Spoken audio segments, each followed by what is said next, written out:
Trupat amerikane dhe izraelite kanë nisur sulme të gjera në të gjithë Teheranin, ku raportohet për ndërprerje masive të energjisë elektrike.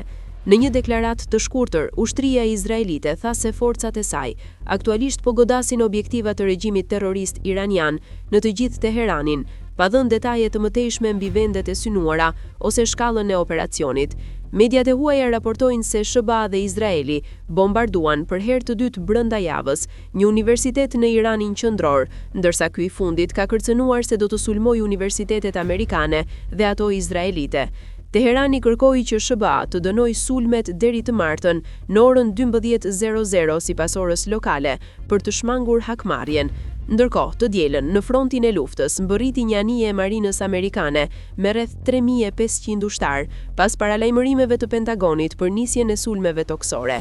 Komanda qendrore e SBA-s tha se përveç marinës, në lindjen e mesme mbërritën edhe avion transporti dhe sulmi.